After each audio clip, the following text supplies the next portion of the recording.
Well. This video is meant to be sort of a companion piece to Dave's video that's going to be coming out tomorrow. His video is all about all of the books that he's planning on reading in 2026, and this is all the books that I read in 2025. I'm not going to be going in any particular order, but I am going to be grouping them by series. So like if I stay in Shadow of the Gods, I'm just going to go through every single one of them.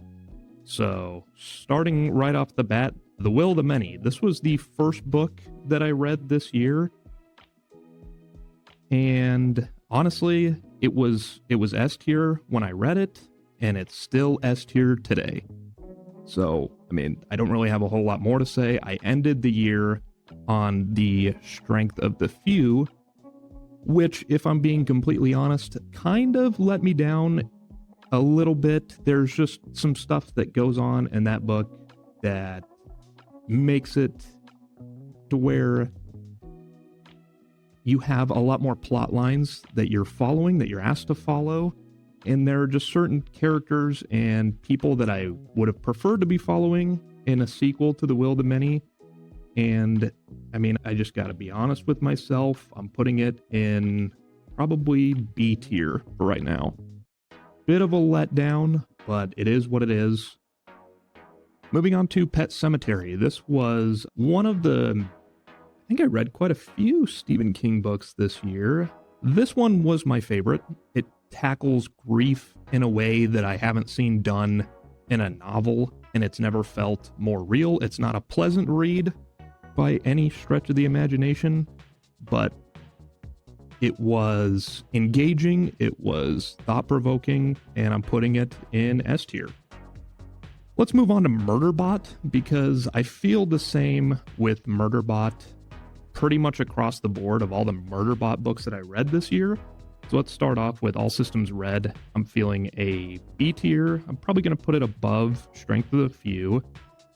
It was good. I really liked it. I got through all of the novellas in 2025. I have not started the novels. So if you guys have read the novels, I'd like to hear your thoughts. Let's move on to... where are the other Murderbots? Artificial Intelligence, again, B tier. I believe this is the one where...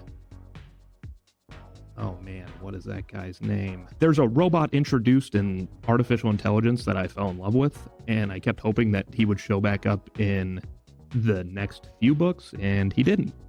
So, actually, just because of that little guy, I'm going to put it above All Systems Red. The next one, go through, let's find it. Rogue Protocol, again, B tier. We're just plowing through all the Murderbots. Exit Strategy, also B tier. Yeah, and I think I stand by that. I think Strength of the Few is the weakest of the B tiers so far. Let's move on to Invincible. Let's just do all of the Invincible Compendiums. Compendium One is going solidly in the A tier. Invincible Compendium 2, I'm going to throw also in A tier. And Compendium 3, where are you? Compendium 3, I'm going to put that one in S tier. I thought it was a great ending. The art style kind of changes up a little bit at the end, which I was like, man, what's going on here? It just kind of looked more cartoony, more anime-like, and I wasn't entirely sure how I felt about that. But the story itself wraps up really well. I wasn't expecting the turns that it took. Invincible overall, if you haven't read it or even watched the show, I think the show is following the comic as closely as it possibly can. There are changes that I think the show makes that are for the better, but overall, Invincible, that was one of my favorite reads. I got through all three of those compendiums in like a couple weeks. So, I mean, it's a lot, but it's a breezy read. Let's move on to Before They Are Hanged. So this started my Joe Abercrombie journey in 2025. And to be honest, I wasn't planning on going on this Joe Abercrombie journey because I read the first book, The Blade itself, for the first time maybe 2 or 3 years ago. And last year I was like, man, I still remember Logan Nine Fingers. I still remember Glokta. I still remember Baez, and I'm like, maybe I need to go back and maybe I need to pick up Before They Are Hanged, because I just kept thinking of these characters, and I'm like, at first I didn't love The Blade itself. I didn't think it was anything special, and it wasn't enough for me to keep reading. I'll say that. But the fact that I kept thinking of the characters and I kept coming back to that made me go, maybe I need to read the sequel. So for that, I'm putting Before They Are Hanged in the A tier. I know some people are split on Before They Are Hanged as like, it's sort of anticlimactic in a way, but I think it comes back around so perfectly in the third book, which is The Last Argument of Kings, that I'm putting Last Argument of Kings in the S tier. I'm putting it right above Invincible Compendium 3. I think Last Argument of Kings gave me nothing that I wanted in everything that I needed, if that makes sense. It is such a bleak ending to everything that happened in the first 3 books. And that's the thing with Joe Abercrombie, and I've said it before, I think Joe is sort of like the anti-Brandon Sanderson. If you're not a Brandon Sanderson fan, I think you're going to love Joe Abercrombie. I happen to really like both of these guys, and I think Joe Abercrombie, what he does in the First Law series is he gives you a gritty, realistic world that is just unlike anything else that I've read. The fantasy takes a back seat in First Law, and the characters take the front seat. It's not a fantasy series. I mean, there are books where there's just no magic at all. But when it's there, and Baez is a real piece of shit. Let's move on. After that, I read all of the standalones, and I've got some spicy takes for the standalones. I think Best Served Cold was the first one that I read after, and everybody was like, man, Best Served Cold, it's the best First Law book. It's Kill Bill in the First Law series, and I'm going to be honest, I didn't love it. I'm putting it in C tier. Best Served Cold, I think it's just a little too glass half empty for me. I mean, like, even your protagonist, I think, is just not very likable. Nobody's likable in First Law. Actually, I take that back. Nobody is a good character in the First Law series, but Best Served Cold almost takes it to an extreme degree that I just couldn't quite get on board with. I thought it was almost needlessly depressing. And it's sort of like, yeah, I get that revenge isn't like a good thing, but I just thought Best Served Cold just kind of left me wanting more.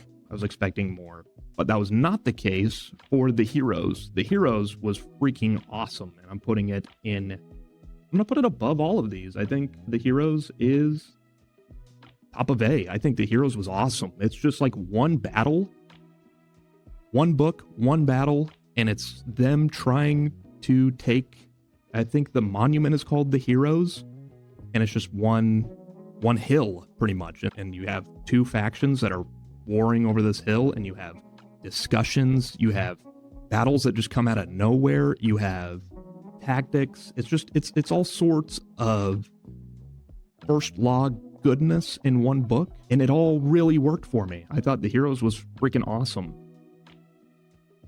Moving on to the last one. This was one that, as I was reading it, Red Country, as I was reading it, I was thinking to myself, man, this one is the one online. If you go to, any YouTube channel, you go to any sort of Reddit board, Red Country is sort of always at the bottom of the list. And as time has gone on, I am sort of agreeing with it. I still like it more than Best Served Cold. But I think as I was reading Red Country, there's a character from the original trilogy that I'm not going to spoil that is in this book. And seeing where this character ends up, I thought was just kind of, I thought it was a beautiful, natural progression of where this character should go. And it's sort of a Western feel to the First Law series, and that's what I love about these standalones, is they all kind of have their own vibe. But Red Country, I think, as you're reading it, you're engaged, but the more time has gone on, the less I've remembered of Red Country. And for that, I'm going to put it at the top of C tier. I like it more than Best Served Cold, which I know is a hot take, but I'm not in love with either of those books like I am Last Argument of Kings or The Heroes. Next up, now this is where it's going to get hard, because as I was reading all of the First Law books, I sort of plowed through all of them and just like back to back to back to back. And it wasn't until I got to the second trilogy of First Law that I was like, holy crap, this series is just it's awesome. Everything that happens in the second trilogy is just flawless. It is brutal, it's gruesome. I thought the characters are a huge step up from our original characters, and I think that every single person has a motive in this, and watching their arc throughout the entire series is just so interesting to me. And it all starts off with a little hatred, and I it's almost hard to view these 3 books as standalone books because it almost reads like just one long 1,000-page book. But A Little Hatred, it's S tier for me. I mean, it's right above, I think it's above Pet Sematary. The next one, The Trouble with Peace, I think I liked it a little bit less than A Little Hatred, but again, I read them all back to back to back, and the character work in this book is just, the character work in the second trilogy is just unmatched. I haven't read anything quite like it in a fantasy setting. The Wisdom of Crowds, it's my favorite of the trilogy. It's my favorite first law book. It's just stupidly good. Everything that happens in that book just feels... earned is the wrong word, because I don't want to say earned, because nobody deserves what they get at the end of The Wisdom of Crowds. But it is just, it's like you sit back and you think about it and you're like, yeah, that's the way it had to go. That is the perfect ending to all of these characters. And I hope we get more, because I'm just so in love with all of it. Let's go Piranesi next, because I read Piranesi thanks to Book Talk. They were glazing Piranesi and didn't love it. I can appreciate it. I think it's very well written. I think it's a beautifully written book, but it just didn't vibe with me. I didn't quite get on board with the story. So for that, I'm feeling like bottom of C tier. Next up, The Housemaid. This is the only book that's going in D tier for me. I read it on an airplane on a flight back to Phoenix, and as I was reading it, I was engaged. It's like a quick read. And then the more I've thought about it, the more I'm like, man, that ending just doesn't make any sense to me. I don't believe any of the choices that those characters make. I don't believe that our hero of the book would do what she does, and I don't believe that the twist... I don't buy into the twist entirely, and so for that, it's going D tier. I don't really have anything good to say about it. This is How You Lose the Time War. I'm putting this at top of C. It's sort of like Piranesi. It's a short little novella, and I think that it's, again, beautifully written, and I think it's engaging. I just think I'm too stupid to appreciate art like that, because that's what Piranesi and This Is How You Lose the Time War are. They're art. And I think I'm just too dumb, probably. I don't get it quite like everybody else seems to get it. I like my heroes with swords, and I like them killing each other, and I like battles, and I like superheroes that fly around. So that's why that one is going in top of C, because I can appreciate it, just not for me. And I think if you've made it this far, I just want to ask that you throw a sub our way, because we're going to be doing a lot more book talk. Right now, we're currently reading the Dungeon Crawler Carl books. I'll link them here.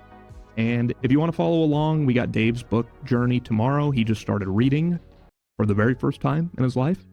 And yeah, we got a lot of good stuff coming your way. So make sure you hit sub. Next up, let's do Sword of Kaigen next, because I loved Sword of Kaigen. I think it was a surprising read to me, because I wasn't expecting what I got. I was expecting the cover says a Theonite war story, and what I got was an emotional roller coaster. The book sort of ends halfway through, and then you're just sort of dealing with everything that happens with that end battle in the middle of the book. It's probably, they're some of the best characters that I've read in a book, period. And for that, I'm putting it right next to The Will of the Many for second place in S tier. I think Sword of Kaigen, that's a book that I'm going to remember for the rest of my life. I'm going to recommend it to people. It just gets better the more I think about it. I've had my brother and my mom read it, and they both loved it. So if you haven't read Sword of Kaigen, give that one a read. Next up, let's do The Road, because The Road is the most interesting of any of these, and I'm going to put it right next to the heroes in A tier. The Road is the first Cormac McCarthy book that I read. I started Blood Meridian. It was just a little too brutal for me. And The Road isn't that much different, but I think The Road, where Blood Meridian was bleak, The Road is bleak, but it has hope. It has something that you can cling on to. It has something that you can believe in. And it's written very strange. There's no, like, quotation marks. There's no really chapters. It's just sort of one long book. And it's very interesting. I love the road. Next up, let's go Shadow of the Gods. Let's do the Bloodsworn Saga. Because the first book, really liked. I'm going to put it at the bottom of A tier. Something about Orca. I think she is the GOAT of this entire series, and she remains the GOAT. And there's nothing really surprising about the Bloodsworn Saga. It is heroic fantasy to the max, right? Like, you have good guys and you have bad guys, and there is no in between. So don't expect any twists and turns. Don't expect a Joe Abercrombie. In fact, if you don't like Joe Abercrombie, I would recommend the Bloodsworn Saga, because it is brutal, it is violent, but it's awesome. And the next book, I didn't like it quite as much as the first book. I'll just say, I think that there were plot lines that I expected to be wrapped up in The Fury of the Gods that I didn't get quite a satisfying ending to in The Fury of the Gods. Oh, no, this is Hunger of the Gods. So I'll say, for Hunger of the Gods, I'm going to go top of B tier, because there were just plot lines that I was expecting to be wrapped up by this point, and they weren't quite yet.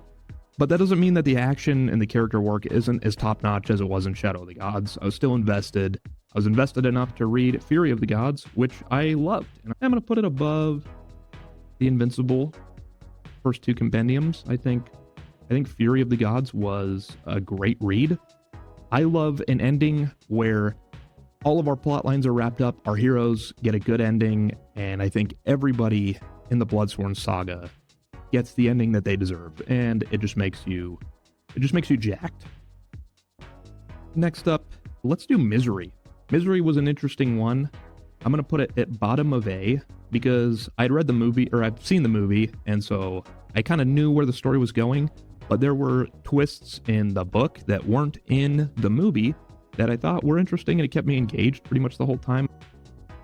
I think Stephen King, what he does best is tension, and there's tension throughout this entire book, and it's interesting, it's engaging, and the villain is despicable. I think probably even more so in the book than in the movie, despicable. While we're on the Stephen King thing, let's just do Finders Keepers. This was the first Stephen King book I read this year, and I'm going to put it at bottom of C. I think it starts off better than it ends. I think the beginning of this book was really interesting, and I really liked the mystery that was set up. I just didn't love where it goes and how it's wrapped up. I haven't read any of the other ones in this series, so I can't really attest to the characters. I didn't even read the first one. This is the first, the Mercedes series? I don't know. It's Mr. Mercedes. This is the first one that I read, and it didn't really make me want to go and read anymore. Let's do Cinder next. Cinder, I'm going to put also in C tier. I think it was a refreshing read for me because I was reading a lot of heavy fantasy, and this one was sort of YA fantasy, and I think it's a clever take on the Cinderella story. You got Cinderella, robot, cyborgs, and I thought that was kind of neat. Next up, The Devils. I like The Devils more than a lot of other people do. I'm going to put The Devils at the bottom of A tier, to be honest. The Devils is another Joe Abercrombie book. This was his book that came out last year. This one follows like a Suicide Squad-esque group of characters, and they're all very likable. I think there's just a couple of them that don't really get the spotlight. There are some that do way more than others, and overall, I think it's a great read. Joe Abercrombie does it again. It's a much more lighthearted one. If you want to get into Joe Abercrombie and you're not on board with the bleak, depressing angle of Joe Abercrombie, The Devils is the way to go. Let's do Blood over Brighthaven, because this is another M.L. Wong book. Like I said, huge Sword of Kaigen fan. I was really looking forward to this one because I love Sword of Kaigen so much. Blood over Brighthaven, I'm going to put it, I think, honestly, I'm going to put it above Misery in A tier. I think Blood over Brighthaven, very different story than Sword of Kaigen. It's not quite as epic as the Sword of Kaigen is, but I think what it does so well is the relationship between our two main characters, and I think the way it ends is very well done. I reread Red Rising. For those who don't know, Red Rising is like my second favorite series of all time. However, the first book is my least favorite. And I think I appreciated it a little bit more this time around on a reread. I'm going to put it at bottom of B. Where it goes, I love. I think everything after that is well above B tier, so don't come after me for that one. Long Chills and Casto. We got 3 Brandon Sanderson books here. Long Chills and Casto was a fun little read. I'm going to put it, that's blasphemous to put it above Piranesi, and This Is How You Lose a Time War, because it's a quick little read, but it's a good little detective mystery, short novella. Isles of the Emberdark. Now, I'm going to piss a lot of people off here, because I'm going to be putting a Brandon Sanderson book in the D tier, and I'm going to put it above The Housemaid. But Isles of the Emberdark is the first time I've read a Brandon Sanderson book and just been totally disappointed. And I don't know if it was something going on in my life at the time. I couldn't tell you. Maybe I was sick. Maybe I was just in a bad mood. Because I see a lot of people, they don't have the same opinion as me. I think Isles of the Emberdark, I didn't find any of the characters interesting. I can't remember a single character's name in this book. And that might say more about me. I don't know. But the fact that, like, I can remember Yumi and the Nightmare Painter. I can remember Tress of the Emerald Sea. I remember the Sunlit Man. I don't remember a thing that happens in Isle of the Emberdark other than we get some future Mistborn era technology shows up and there's a different planet with birds. Just not for me. And it was very disappointing. It was a very disappointing read. Snapshot, however, I'm going to put at top of B, or bottom of B, because I think Snapshot was a lot of fun. Snapshot it's another Sanderson novella, and I think that what Snapshot does better than Long Chills and Casto is this aspect of time travel and being able to go back in time through memories, and it's just very interesting. Next up, Mickey 7. I'm going to put this put it above Long Chills and Casto. I read it before Mickey 17 came out because I'm like big Bong Joon-ho fan, wanted to see what he did with the adaptation. And Mickey 7, it's fine. It's a fine sci-fi book. Nothing really to write home about. And the last book, I saved this one for last for a reason. Lonesome Dove was probably the best book I read in 2025. And I didn't think The Will of the Many was going to be beat. I was chasing the high of The Will of the Many. I read The Will of the Many at the beginning of the year, and I was chasing that high the entire time. But Lonesome Dove came in, and from the first 100 pages, I was hooked. The characters in this book are the most realistic characters I've ever read, period. You just believe every single character in this book. You believe that they were real. Like, all of their motives, everything that happens in Lonesome Dove is just, if I was on a search for the great American novel, like 3 or 4 years ago, I became obsessed with that idea. Like, what is the great American novel? And for some reason, I never read Lonesome Dove. And Lonesome Dove is the great American novel. It is the best book an American has ever written. I'm putting it in top of S tier. Lonesome Dove, if you have not read it, I implore you, read Lonesome Dove, because it is so good. The journey that Augustus McCrae and Woodrow Call go on is just on another level. The side characters even are some of the best side characters I've ever read. And that is what drives Lonesome Dove, is these characters and how they act with one another and how their relationships grow or not grow. I think that is a big part of Lonesome Dove, is some of these characters, they don't change. And they want to so bad, and you hear the internal struggle of every single one of them, and you know that something is going to give, and when it doesn't, it breaks your heart, because you know that they really want to, and it hurts them and it hurts you. You have some of the funniest moments I've read in a book, some of the most heart-wrenching moments I've read in a book. It just gives you everything that you want. It's kind of the outlier here, because I got a lot of fantasy books in here.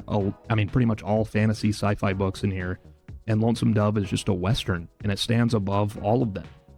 So yeah, that's my tier list for all the books that I read in 2025. Let me know in the comments what you guys read in 2025. If you read any of these, I'd love to hear your opinions as well. Let me know in the comments, and I'll see you in the next one. Peace.